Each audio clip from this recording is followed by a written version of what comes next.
tengo el honor de dar la bienvenida al excelentísimo señor Mamadi Doumbouya, presidente del Comité Nacional para la Reconciliación y el Desarrollo, presidente de la República de Guinea y jefe de Estado, y lo invito a dirigirse a esta Asamblea General.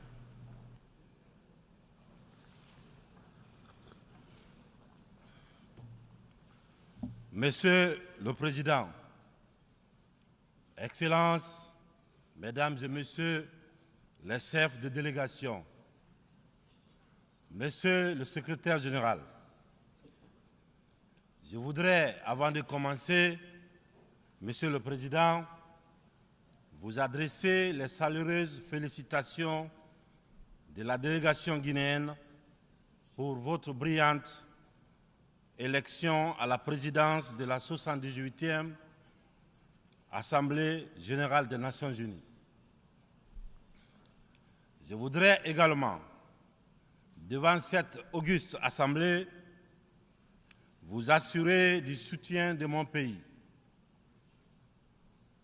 Je souhaite par la même occasion rendre un hommage mérité à votre prédécesseur, M. Saba Korosi de la Hongrie, à M. le secrétaire général, M. Antonio Guterres. Je le remercie pour le dévouement avec lequel il dirige notre organisation.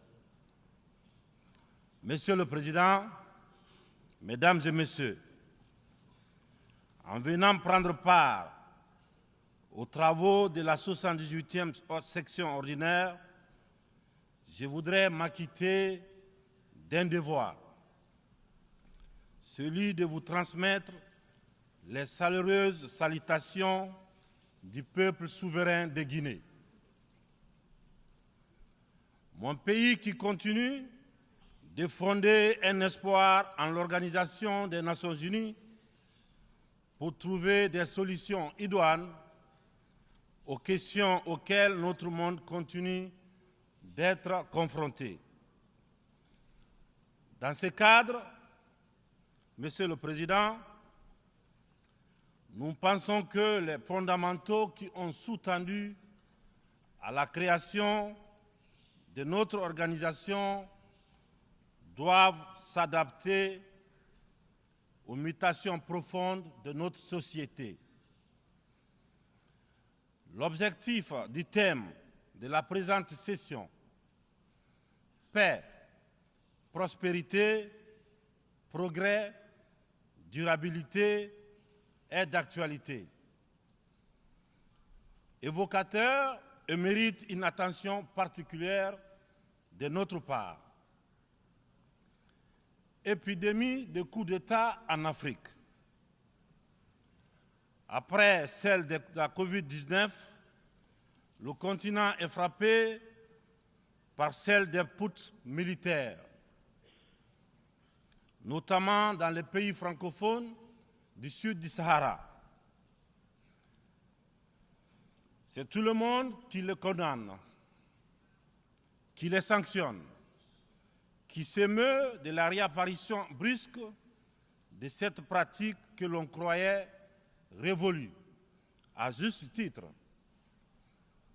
Mais j'ai envie de dire que la communauté internationale doit avoir l'honnêteté et la correction de ne pas se contenter de dénoncer les seules conséquences, mais de s'intéresser et de traiter les causes.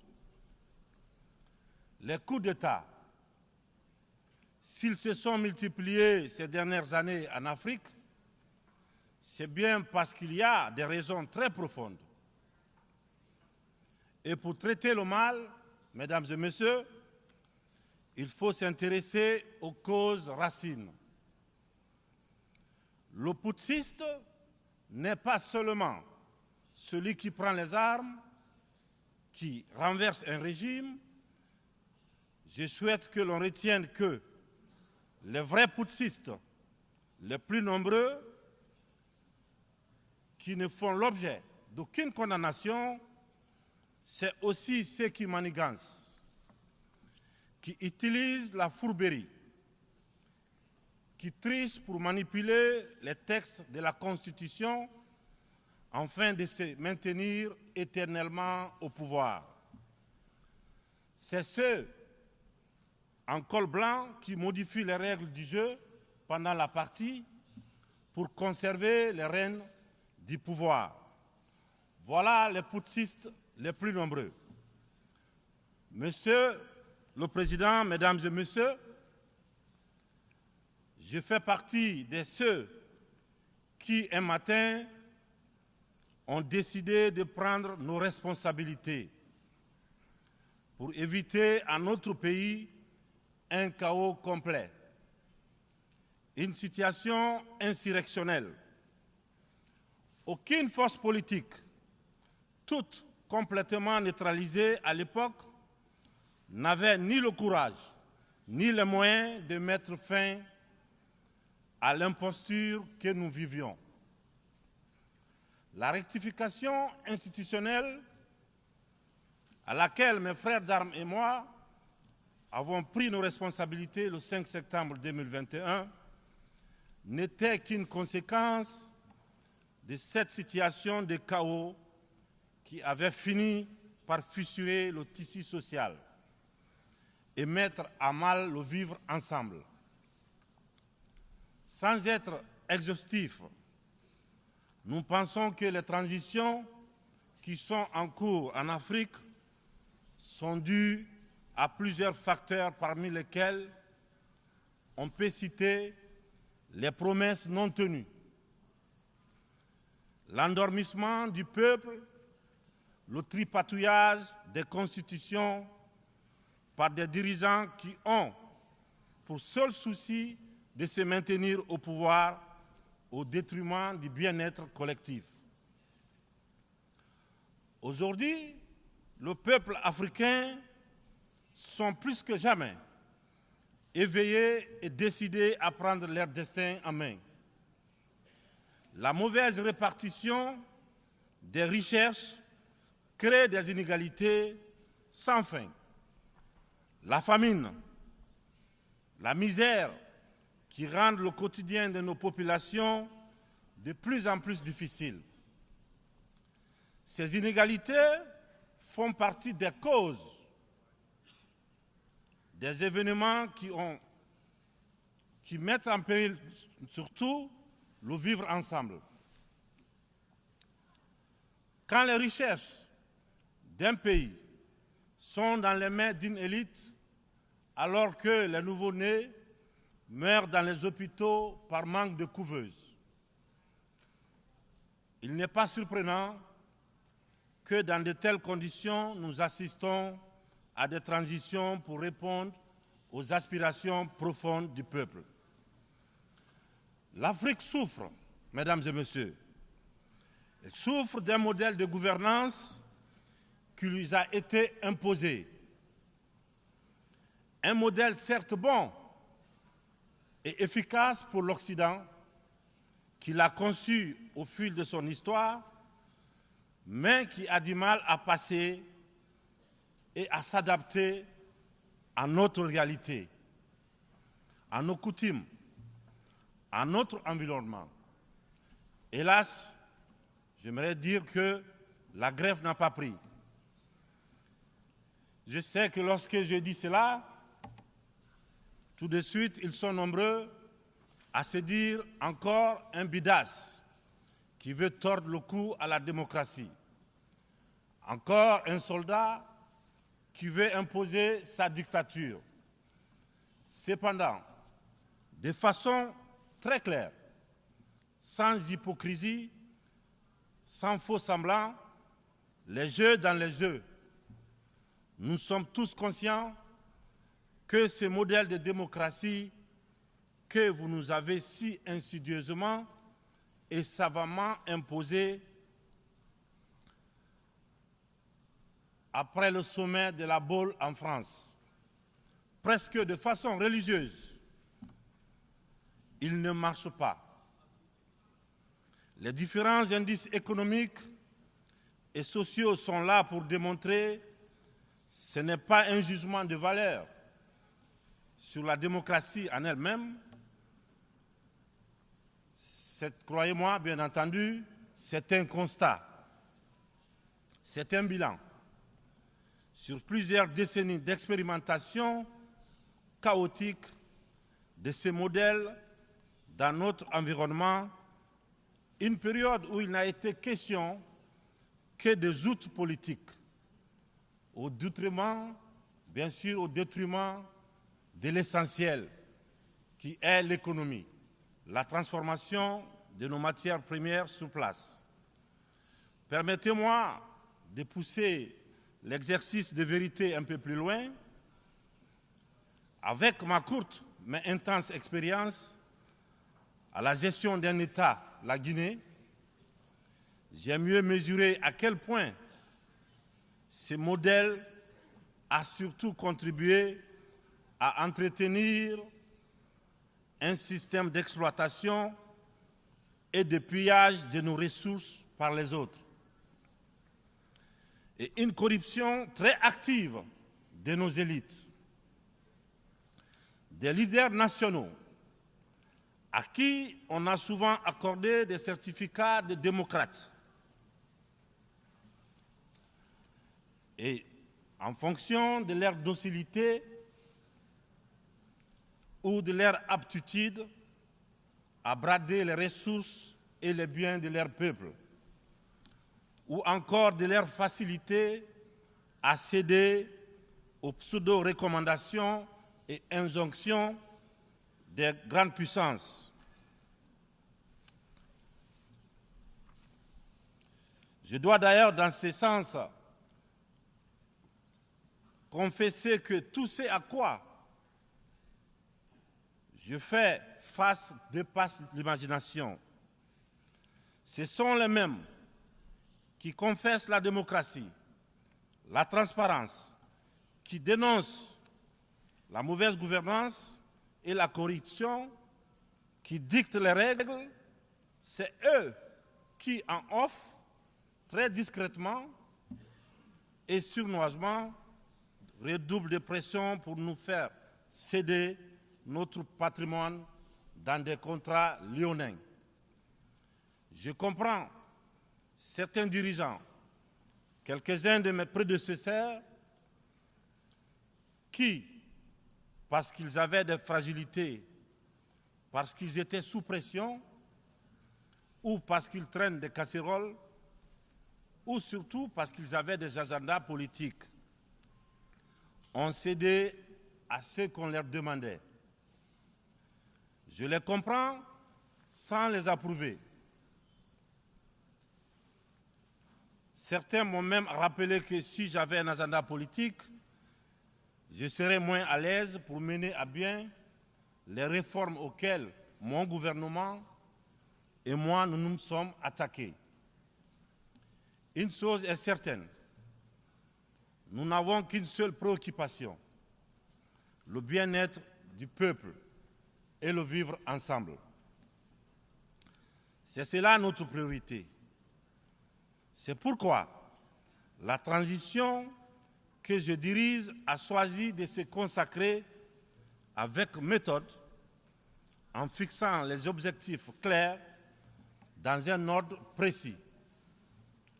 Le social, l'économie et le politique.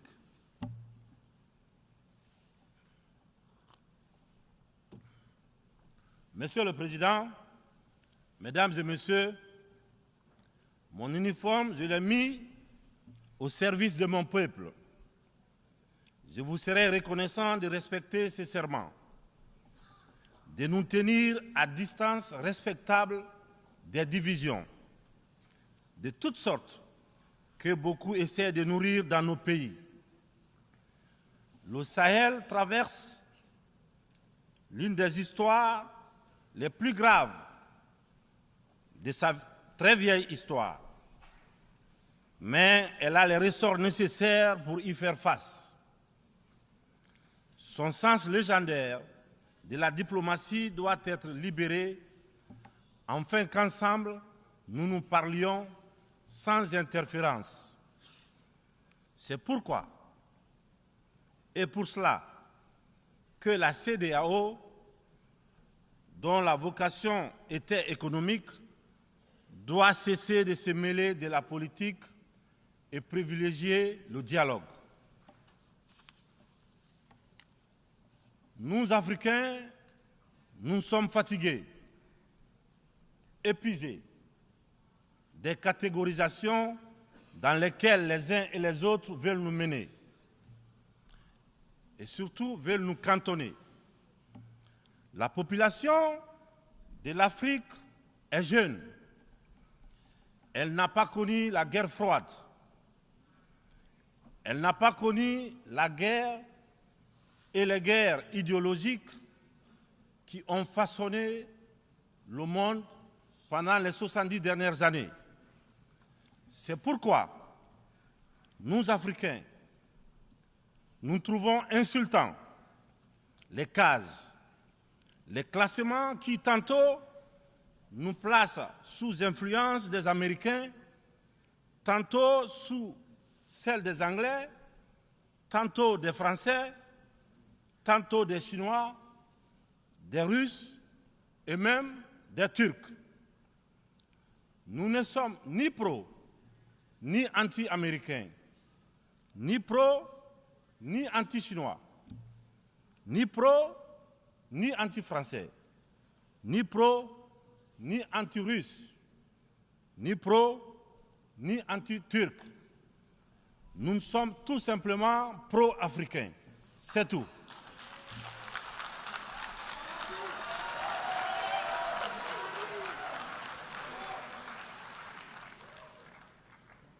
Nous mettre sous la coupe de telle ou telle puissance est une insulte,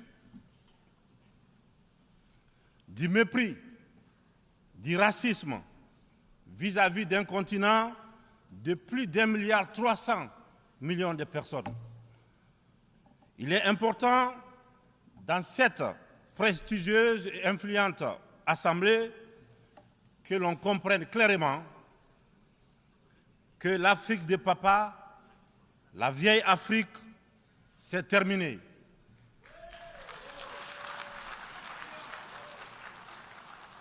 Avec une population de plus d'1 milliard d'Africains, dont environ 70% de jeunes totalement décomplexés, des jeunes ouverts sur le monde et décidés à prendre en main leur destin. Il est venu le moment de prendre conscience que les structures, les règles issues de la Seconde Guerre mondiale, en l'absence de nos États qui n'existaient pas encore, sont obsolètes. C'est la fin d'une époque déséquilibrée, injuste, où nous n'avons pas droit au chapitre.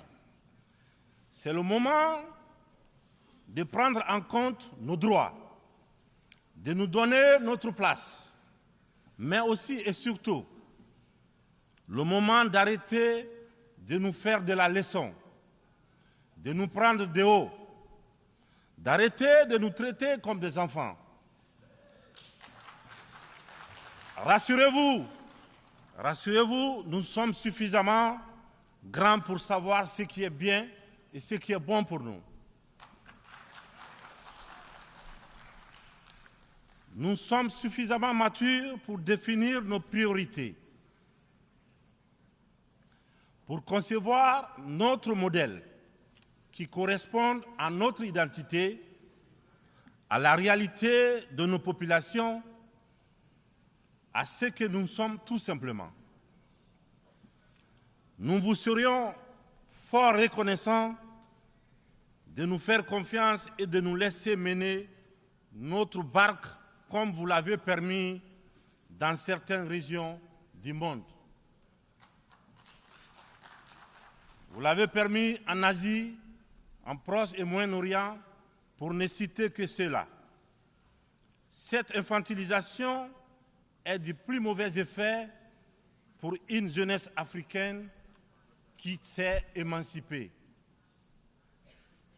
Dans ce contexte, nous sommes tous interpellés et appelés à procéder à une meilleure analyse de la situation en vue d'initier et de poursuivre de nouvelles politiques au bénéfice de tous. La communauté internationale doit regarder l'Afrique avec les yeux neufs. Elle doit entreprendre avec elle désormais une coopération franche dans un esprit de partenariat gagnant-gagnant. Je vous remercie de votre attention. Merci.